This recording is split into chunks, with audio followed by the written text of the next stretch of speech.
नमस्कार सभी दोस्तों। मैं उन सभी कैंडिडेट्स को बधाई देना चाहता हूं जिनका भी DSSB में ई-डोजियर के लिए कॉल आया है TGT संस्कृत मेल के लिए। देखिए, जैसे ही अब ई-डोजियर के लिए कॉल आ गया है तो अब हमारे मन में चिंता बढ़ गई है कि हमारी फाइनल कट ऑफ कितनी रह सकती है।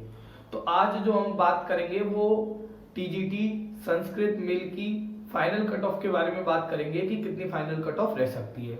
देखिए, फाइनल कट ऑफ से बात करने से पहले हमको ये देखना पड़ेगा कि नंबर ऑफ सीट्स कितनी है और कितने कैंडिडेट्स को जो है बुलाया गया है। तो सबसे पहले हम नंबर ऑफ कैंडिडेट्स की बात कर लेते हैं। यूआर की जो सीट्स हैं वो हमारे पास है आपकी 390। ईडब्ल्यूएस की जो सीट्स हैं वो है हमारे पास 25। ओबीसी की जो सीट्स हैं वो है 275। एससी की जो सीट्स हैं वो है 115 और एसटी की जो सीट्स हैं वो है 61। ई-डोजियर के लिए जनरल की जो कट ऑफ गई है वो गई है 82.41। ईडब्ल्यूएस के लिए 95.02। ओबीसी की जो कट ऑफ गई है वो गई है 78.9। वो गई है 80.88। कट ऑफ गई है वो गई है 62.81। देखिए, टोटल वैकेंसी 866 थी और 763 कैंडिडेट्स को ई-डोजियर के लिए फिल करने के लिए बुलाया गया है, मतलब कहा गया है। देखिए, आप सभी को पता होगा कि जो ई-डोजियर है वो लगभग 2.5 गुने कैंडिडेट्स को बुलाया जाता है ई-डोजियर फिल करने के लिए। अब आप देखिए, आपके तो पूरे कैंडिडेट को भी नहीं बुलाया गया है। उसका रीजन है कि रेस्पेक्टिव कैटेगरीज में बहुत कम ऐसे कैंडिडेट्स थे जिनकी रेस्पेक्टिव कैटेगरी में कट ऑफ क्लियर हो रही थी। अब आप देख भी पा रहे होंगे कि अगर हम जनरल कैटेगरी की बात करें कि उसमें 40 नंबर चाहिए होते, तो उसमें ऐसे कम ही कैंडिडेट हैं जिनका जो है पेपर वो क्लियर हुआ होगा। और ईडब्ल्यूएस के जितने भी कैंडिडेट हैं वो सभी जनरल में काउंट हो जाएंगे। उसके अलावा ओबीसी में 78.9। अब आपके मन में आ रहा होगा 78.9 कैसे? क्योंकि मान के चलिए किसी का सेकंड वाला जो सेक्शन है, सेक्शन बी, वो अच्छा चला गया तो वहां से उसने नंबर उठा लिए और मिनिमम क्वालिफाइंग मार्क्स तो कम थे तो वो इजीली उसकी इतनी कट ऑफ चली गई। ऐसे ही एससी में है, ऐसे ही एसटी में है। अब देखिए, जैसे इसका मतलब ये नहीं है कि अब इनको कैंडिडेट्स तो अब इससे ज्यादा तो वो बुलाएंगे नहीं, क्योंकि इतने कैंडिडेट्स जो है वो पास हुए अपनी अपनी रेस्पेक्टिव कैटेगरीज में। अब देखिए, अब किसी किसी कैटेगरी में ऐसा हो सकता है कि जैसे सीट्स है, मान के चलिए मैं किसी इसका मान लेता हूं, मैं एसटी का, कि सीट्स है हमारे पास 61। अब उनको 61 कैंडिडेट्स नहीं मिले जिनके दोनों जो है कैटेगरीज में जो है पास हो रहे हैं, तो वो क्या करेंगे, जैसे जितने भी मिले, जैसे मान के चलिए 30 मिल गए तो उन्होंने 30 बुला लिए होंगे।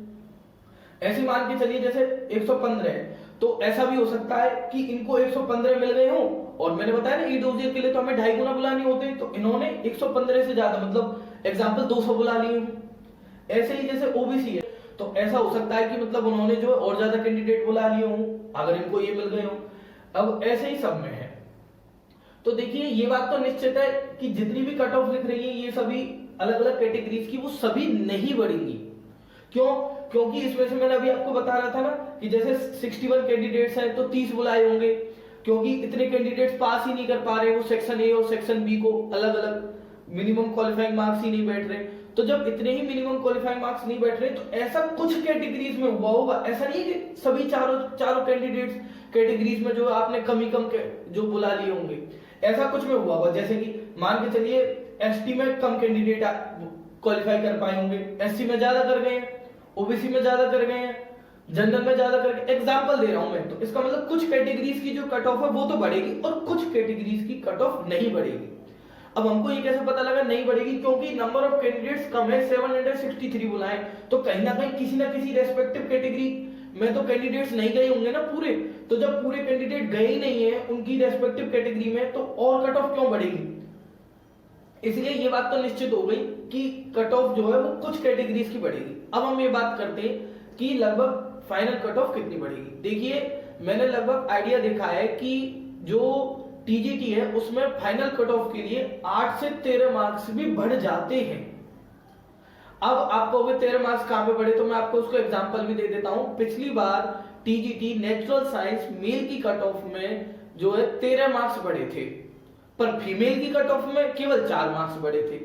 तो ये केवल प्रेजेंस की बात है, किसी में बढ़ते हैं, पर जनरली ऐसा देखा जाता है कि 8 से 13 मार्क्स बढ़ जाते हैं। अब आप कहोगे कि हमारे केस में कितने बढ़ेंगे, तो देखिए ये बात तो निश्चित है कि आपके केस में 13 मार्क्स नहीं बढ़ेंगे।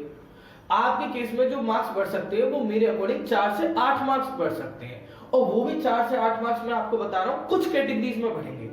अब मेरे अकॉर्डिंग वो कैटेगरी कौन कौन सी हो सकती है जिनमें कुछ मार्क्स बढ़ेंगे।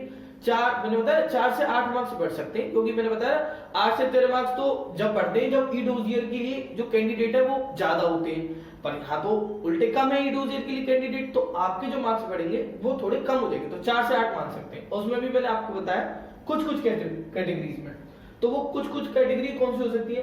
देखिए जो मुझे जो लगता है वो मैं बताऊंगा यहाँ पे। मेरे अकॉर्डिंग एक तो ओबीसी हो सकती है जिसके मार्क्स बढ़ सकते हैं, और एक एससी हो सकती है जिसके मार्क्स जो है बढ़ सकते हैं। क्यों? क्योंकि अगर हम एसटी की बात करें तो देखिए एसटी में लगभग 62.81 गए, इसका मतलब ये इससे नीचे नहीं गिरा पा रहे होंगे, क्योंकि ऐसा भी तो हो सकता है जैसे मान के चलिए कि किसी के फर्स्ट पेपर में 32 आ रहे हैं एग्जाम्पल, और सेकंड पेपर में जो है उसके 30 आ रहे हैं, तो 62 बैठ गए। तो इसी प्रकार मुझे ऐसा लगता है कि एसटी में तो उन्होंने जो है अपना मिनिमम करके ही कैंडिडेट्स को बुला लिया होगा, और ऐसे ही मुझे ये लग रहा है कि वो मुझे कि दोनों पेपरों में जो क्वालिफाइड कैंडिडेट्स हैं उनको बुला लिया, पर यहाँ पे जैसे मिनिमम क्वालिफाइंग मार्क्स तो कम हो गए, यहाँ पे 30 हो गए, यहाँ पे 35 हो गए एक पेपर के लिए, तो यहाँ पे बहुत सारे कैंडिडेट्स आ गए। तो जब यहाँ पे बहुत सारे कैंडिडेट्स आ गए तो ये तो और भी नीचे कर सकते थे इस कट ऑफ को, जैसे 80 की जगह ऐसा भी कर सकते थे, पर इनकी रेस्पेक्टिव कैटेगरी में इनको ई डोजियर वाले इतने कैंडिडेट मिल गए होंगे। और मैंने आपको बता दिया कितना इंक्रीज होगा, लगभग 4 से 8 मार्क्स इंक्रीज हो सकता है। देखिए यूट्यूब पर और भी कई सारे व्यक्ति बात कर रहे हैं 1-2 नंबर का इंक्रीज होगा। हम ये मानते हैं कि आप वर्स्ट केस मान के चलिए, मतलब बुरा से बुरा क्या हो सकता है, तो आप उस स्थिति के लिए प्रिपेयर रहिए अपने मन में कि इतना हो सकता है। बाकी देखिए DSSB का इस समय कोई भरोसा नहीं है। मैं आपको बताता हूं कि अभी मैं उसकी SST की कट ऑफ को एनालिसिस कर रहा था, मैं देख रहा था कि ST की कट ऑफ जनरल कैटेगरी से ज्यादा चली गई थी, जबकि हम देखते हैं कि जो ST की कट ऑफ है वो काफी PWD के आसपास रहती है, काफी नीचे रहती है, और मैं देख रहा था कि उसमें जो है काफी ज्यादा चली। किसी ने अनुमान नहीं लगाया था कि ST की कट ऑफ जनरल कैटेगरी को भी पार कर देगी, तो इस वजह से DSSB का कोई भरोसा नहीं है। मैं कह रहा हूं कि OBC SC की कट ऑफ और ऊपर जा सकती है, पर इसका मतलब ये नहीं है कि इनकी नहीं जा सकती, जा सकती है 1-2 नंबर, पर आपका जो ई डोजियर वाला जो से फाइनल कट ऑफ के लिए जो जाएगी वो आपकी 4 to 8 मार्क्स जाएगी। और जो मुझे भी 2 कैटेगरीज लग रही थी कि जिनमें जा सकती है वो मैंने आपको बता दिया, OBC और SC। बाकी मुझे कम लगता है कि UR और ST की जो कट ऑफ है उसमें ज्यादा इंक्रीज होगा। अगर इनमें इंक्रीज भी होता है तो 1-2 नंबर का इंक्रीज होगा, और इनमें होगा तो 4 से 8 नंबर का हो सकता है, 8 से ज्यादा नहीं होगा, क्योंकि ई डोजियर के लिए कम कैंडिडेट को बुलाया गया है। अगर आपको इससे रिलेटेड कोई भी आपकी क्वेरी हो कट ऑफ से रिलेटेड, तो आप उसको कमेंट सेक्शन में पूछ सकते हैं। देखिए अभी कुछ स्टूडेंट्स ये भी बात करेंगे कि जो EWS की कट ऑफ है वो जनरल से ज्यादा कैसे चलेगी, तो मैं इसके ऊपर एक डिटेल वीडियो बना दूंगा कि हमारी कट ऑफ कैसे ज्यादा चली जाती है, मतलब बाकी कैटेगरीज की जो कट ऑफ है वो कैसे जनरल से ज्यादा चली जाती है, इसके ऊपर मैं डिटेल से वीडियो बना दूंगा। और आपकी अगर कोई भी क्वेरी हो DSSB से रिलेटेड तो आप वो पूछ सकते हैं, अपने नंबर कमेंट सेक्शन में बता सकते हैं। होपफुली मैंने आपको समझा दिया होगा कि कौन सी कैटेगरी में कितने मार्क्स बढ़ सकते हैं, और अगर आपको और कोई ज्यादा जानकारी चाहिए तो उसके लिए आप हमारे टेलीग्राम चैनल को भी ज्वाइन कर सकते हैं, जहां पर आपको असिस्टेंस दी जाएगी। थैंक यू मेरे साथ अंत तक बने रहने के लिए।